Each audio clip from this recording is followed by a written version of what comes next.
এই দেশটা সম্পূর্ণভাবে আগামী প্রজন্মের জন্য যে ব্যবস্থাটা ডক্টর ইউনূস করে যাবেন সেটা হলো আমাদের দেশ দীর্ঘকালীন সময়ে একটা আফগানিস্তানে রূপান্তরিত হতে যাচ্ছে। দেখেছি সেনাবাহিনী প্রধান বলেছিলেন যে মুক্তিযুদ্ধই হচ্ছে সবার আগে থাকবে, আর জুলাই সনদে সেখানে মুক্তিযুদ্ধের বিষয়টিকেই মূলত একদম ঝেড়ে ফেলে দেওয়া হবে।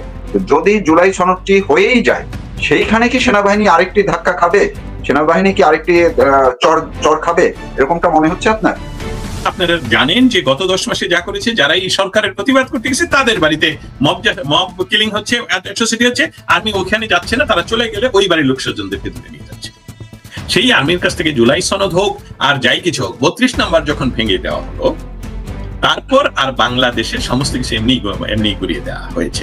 জুলাই সনদ তারা ডিক্লেয়ার করুক আর না করুক, বাংলাদেশের মানুষ অবশ্যই 71-এর চেতনায় বাংলাদেশকে ফিরিয়ে আনবে, এবং সেটা দূরে নয়। এবং হয়তোবা তখন এই যে আর্মি, যেটা 71-এর স্বাধীনতা সংগ্রামের ভিতর দিয়ে তৈরি হওয়া, এবং বাংলাদেশের স্বাধীনতা সংগ্রামে তাদের অংশগ্রহণ রয়েছে, এবং সেই ঐতিহ্যের ধারাবাহিকতা যদি রক্ষা করতে হয়, তাহলে 71-এর সেই সংগ্রামের প্রতি শ্রদ্ধা রাখতে হয় এবং আপনাদের অস্তিত্ব রক্ষা করতে হয়, তাহলে অবশ্যই আর্মিকে জুলাই সনদকে প্রতিহত করতে হবে, বাধা দিতে হবে, এবং কোনো ক্রমেই এটা করতে দেওয়া যাবে না, যেটা ওনারা 2বার বলেছেন, আপনি বলেছেন।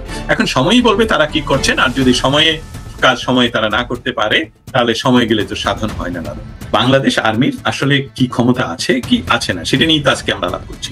আসলে তো আমরা দেখতে পাচ্ছি না বাংলাদেশ আর্মির কোনো ক্ষমতা আছে কিনা। এর অনেকগুলো পরীক্ষাই তারা দেখিয়ে আমরা বলতে পারি যে ফেল করেছেন। কারণ আর্মি হলো commanding system, it's not Democratic system. আর্মিতে আলাপের প্রয়োজন নেই। আমি কমান্ডার, তৌফিক মারুফ আমার আন্ডারে, আমি আপনাকে কমান্ড করবো, আপনার এটা মানতে হবে, না হলে আপনার কোর্ট মার্শাল হবে। সেখানে কোনো যৌক্তিক কোনো কারণ নেই। সেখানে তোমাকে ফায়ার করতে হবে, আই জাস্ট অর্ডার। তুমি কাকে ফায়ার করবে, ইউ ডু নট আস্ক। সেখানে উনি মিটিং করে। এবং এই যে জুলাই সনদ, হ্যাঁ, তারা যেহেতু তাদের সাথে কিন্তু জনগণের কোনো সম্পৃক্ততা নেই, কোনো রাজনৈতিক দলের তারা নেতা কর্মী না।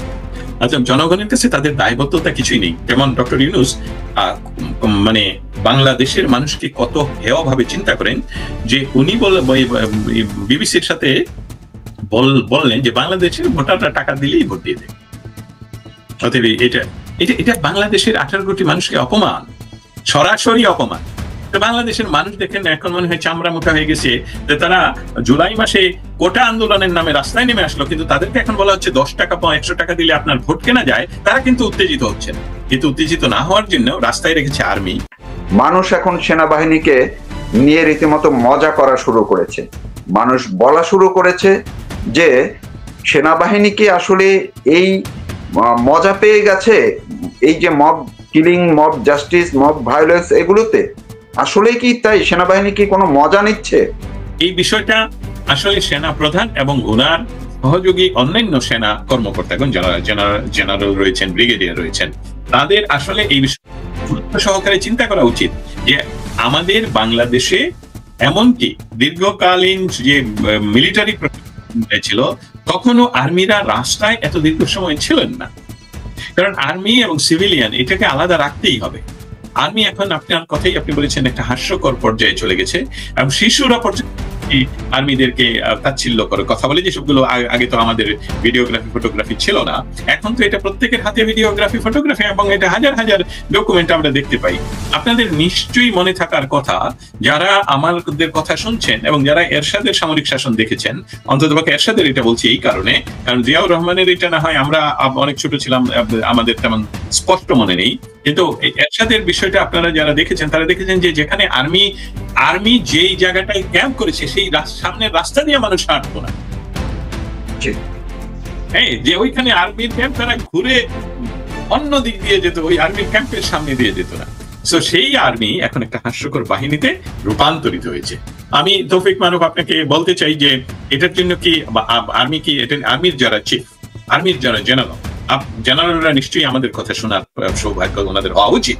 কারণ যে ওনাদের এই বিশ্বের যে সমস্ত দিক থেকে যে আপনাদের দিকে বা মানুষ তাকিয়ে আছে যে আপনারা কি করছেন। কারণ আপনারা যদি 5ই অগাস্ট আপনাদের প্রতিশ্রুতি এবং শপথ রক্ষা করতেন যে বহিঃশত্রুর আক্রমণ থেকে 18 কোটি মানুষকে আপনারা রক্ষা করবেন, তাহলে বাংলাদেশের তৎকালীন যে সরকার, সেই সরকারের যে প্রধান, তাকে আপনারা সেফ কাস্টডিতে নিতে পারতেন।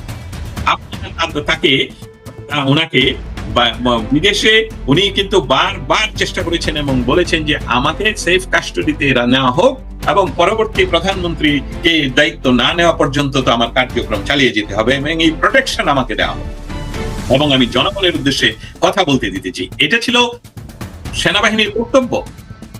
সেনাবাহিনীর কর্তব্য এটা পরে না যে মব জাস্টিস তো ওনারা তো এলাও করেছেন সেই দিনই, এবং এসবগুলো record, video record, audio record,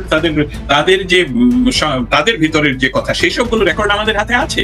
তারা 5 আগস্টে ইয়াতে প্রধানমন্ত্রীর বাসভবনে ওনার সাথে দেন দরবার করছেন যে আপনাকে দেশ ত্যাগ করতে হবে, হেলিকপ্টার বিমান রেডি, আর উনি বলছেন যে না আমাকে মেরে ফেলো, আমি দেশ ত্যাগ করবো না, আমাকে তোমরা সেফ কাস্টডিতে রাখো। কিন্তু তারা কি করলো, ওনাকে দেশ ত্যাগ করতে বাধ্য করলেন এবং সেই সাথে সাধারণ মানুষকে আমন্ত্রণ করা হলো যে আমরা কোনো বাধা দিচ্ছি। তারা সমস্ত ব্যারিকেড সরিয়ে দিল, যেসবগুলো সাধারণত পুলিশের ব্যারিকেডও থাকে, আর্মির ব্যারিকেড না, সেসবগুলো আর্মির ট্রাক এসে সরিয়ে দিল। সাধারণ মানুষকে আমন্ত্রণ জানানো হলো যে আসো, লুট করো, ইয়ে করো। তাহলে এই বিষয়ে আমরা যদি আজকে কথাটা বলি, আমরা এটা করতে চাই না, কিন্তু সত্যকে সত্য বলার জন্য নিরপেক্ষ কোনো সাংবাদিকতা নেই, সত্য বলার সাংবাদিকতা আছে। নিরপেক্ষ বলতে গেলে যে একটা অ্যাট্রোসিটি হবে, আমি নিরপেক্ষ ভাই, আমি তো এটা বলবো না, এটা আওয়ামী লীগের পক্ষে যাবে, এটা বিএনপির পক্ষে যাবে, এটা না, তা না। আপনাকে সত্য বলার দুঃসাহসিকতাই সাংবাদিকতা, এবং সেটাই হলো journalism is not a crime. আপনি হলেন, এটা রক্ষা করতে হবে যে ইয়েস আমাদের সেনাবাহিনীকে আজ পর্যন্ত দেশপ্রেমিক সেনাবাহিনী বলা হয়, কিন্তু আপনাদের দেশপ্রেম গত 10 মাসে দেখাতে পারছেন না, প্রমাণ করতে পারছেন না। আপনাদের একটা বলেন, কিন্তু আপনারা বাংলাদেশের মব যা কিলিংটা আপনার বন্ধ করতে পারছেন না। মানুষের আত্মসম্মানকে রক্ষা করার দায়িত্ব, নিরাপত্তার দায়িত্ব আপনারা অন্য দেশে গিয়ে নিরাপত্তা দিচ্ছেন। তো আপনারা জাতিসংঘের হয়ে শক্ত টাকা কামাই করার জন্য ওইখানে গিয়ে ঠিকই এমনকি বাংলা ভাষা শেখাচ্ছেন সেসব দেশে গিয়ে। আপনাদের হাজার হাজার ছবি, ভিডিও আমি এখানে তুলে ধরতে পারি, যেখানে আপনাদেরকে স্যালুট দিতে ইচ্ছে করে যে আপনারা শিশুদেরকে রক্ষা করছেন, পরিবারকে রক্ষা করছেন, আদরের সাথে তাদেরকে প্রোটেকশন করছেন, যাতে তাদের যারা তাদেরকে খুন করতে আসবে তাদের হাত থেকে রক্ষা করছেন। আপনার গাড়িতে তাদেরকে নিয়ে ঘোরাঘুরি করছেন, সব বহু আছে আপনাদের দিয়ে। তো নিজের দেশ, জন্মভূমি, আমাদের মাইকেল মধুসূদন দত্ত খুব স্পষ্টভাবে বলেছেন স্বদেশ, এটা আই মিন ইট। স্বদেশকে রক্ষা করার জন্য আপনারা কি করেন? স্বদেশ মাতৃভূমিকে যদি রক্ষা করতে না পারেন, মাতৃভূমির মানুষকে যদি শান্তি না দিতে পারেন, যোগ্য ব্যক্তির মর্যাদা যদি ক্ষুণ্ণ করতে এই অযোগ্য ব্যক্তিরা, আমি অবশ্যই বলবো যারা আজকের ক্ষমতায় তারা কেউ দেশটা পরিচালনার জন্য যোগ্য নয়। না আছে তাদের জ্ঞান, না আছে তাদের রাজনৈতিক প্রজ্ঞা। এই দুইটা বিষয় না হলে জনগণকে বলে আপনি এক পাল গরুকে হয়তো বা ক্লেশে চালিয়ে নিতে পারবেন, কিন্তু 18 কোটি মানুষকে নেতৃত্ব দেওয়ার যোগ্যতা আপনাদের হয়নি, আপনাদের কারো হয়নি। সেখানে আমরা যাদেরকে দেখতে পাচ্ছি, এই 18 কোটি মানুষকে এই বাংলাদেশের মতো জায়গায় যেখানে প্রত্যেকটি ব্যক্তির 3, 4, 10টি মত আছে, একটা বিষয়ে একটি ব্যক্তির 10টি মত আছে বাংলাদেশে, সেই দেশের জায়গায় যে গত প্রধানমন্ত্রী বলছি এই জন্য যে উনি এই মুহূর্তে যেহেতু এক্সিকিউট করতে পারছেন না ওনার রাজনৈতিক কর্তব্য এবং সরকারি কর্তব্য, কিন্তু বাংলাদেশের সংবিধান অনুসারে অবশ্যই উনি পদত্যাগ করলেও এখনো যেহেতু সংবিধান বলবৎ উনি প্রধানমন্ত্রী, উনি যেখানেই থাকবেন, এবং সেই অর্থে উনি বাংলাদেশকে পরিচালনা করেছিলেন। আমরা তুলনা করতে পারি। হ্যালো, আমি বলতে চাই ডক্টর ইউনূস, তুলনা করুন। আপনি তো অলগ্নি ব্যবসায়ী, তো আপনি নিশ্চয়ই টাকা পয়সার তুলনা করেন, 10 টাকা দিলে কত টাকা আসবে। আপনি তুলনা করুন 71 সন থেকে 2024 সনের 5ই আগস্ট পর্যন্ত, এবং আপনার শাসনও তুলনা করুন। বাংলাদেশে এই কালচারটাই তো ছিল না। আমাদের সামনে দিয়ে প্রতিপক্ষ দলের লোকেরা গেলে আমরা সম্মানের সাথে তাদের নিয়ে টিজও করতাম না, অনেক দূরে চলে গেলে তারপর মিছিল করতাম যে অমুকের চামড়া তুলে দেব আমরা। কিন্তু সে ততক্ষণে নিরাপদ এবং বহুদূরে। এই যে সভ্যতার প্রতীকী আমাদের এখন এই জায়গাটিতে আপনি যে বিষয়গুলো তুলে ধরলেন, বাংলাদেশের মানুষ তো এগুলো দেখছে। আমি ঘুরে ফিরে সেনাবাহিনীর জায়গাটিতে আসছি। আপনিও বলছেন যে সেনাবাহিনীকে আমরা সবাই শ্রদ্ধা করি, বাংলাদেশের মানুষ ভালোবাসে, তারা মুক্তিযুদ্ধে অবদান আছে।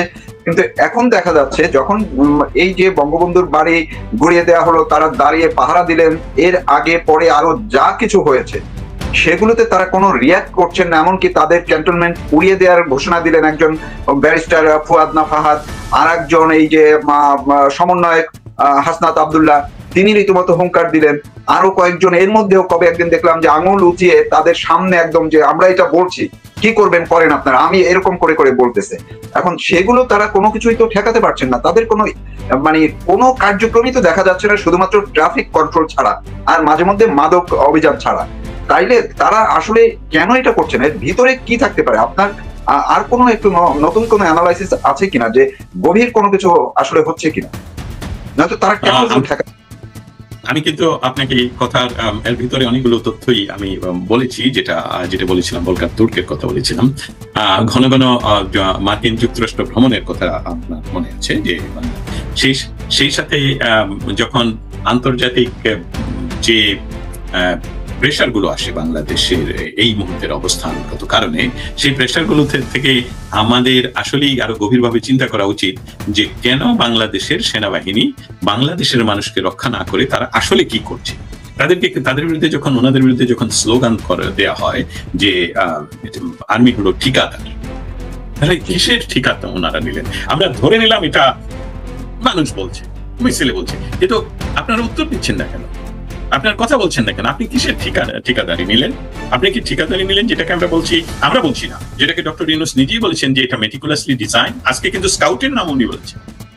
সো এই যে সংস্থাগুলো সবাইকে পয়সার বিনিময়ে এবং বিভিন্ন প্রলোভনের বিনিময়ে, এবং তারা, আপনার আরেকটা বিষয় হলো যে আমরা দেখতে পাচ্ছি যে এই ধরনের ছোট ছোট সংস্থাগুলো এবং এনজিও, বহু এনজিও এবং ব্র্যাক ইউনিভার্সিটি সহ প্রাইভেট ইউনিভার্সিটি গুলোকে দীর্ঘকালীন সময় ধরে যে মেটিকুলাসলি ডিজাইনের অংশ তৈরি করা হলো, on the top of this কি আর্মিদেরকেও সেই ঠিকাদারির অংশ দেওয়া হয়েছিল কিনা, সেটা হলো আলোচনার বিষয়। এবং সেই আলোচনার বিষয়টা আসলে আমি আন্তর্জাতিক সাংবাদিক হিসাবে বা politics and diplomacy and policy নিয়ে করতে গিয়ে আমি কিন্তু সেটা দিয়ে করতে পারবো, গোড়াতে ঢুকতে পারবো না, কারণ সেটার জন্য আর্মির সাথে সমস্ত আর্মি, বাংলাদেশের আর্মি পৃথিবীর কোন কোন পরাশক্তির কাছে কি ধরনের ঠিকাদারি, কি ধরনের নত জানো চিন্তায় আমরা যেটা ইতিমধ্যে স্পষ্ট বুঝতে পারছি।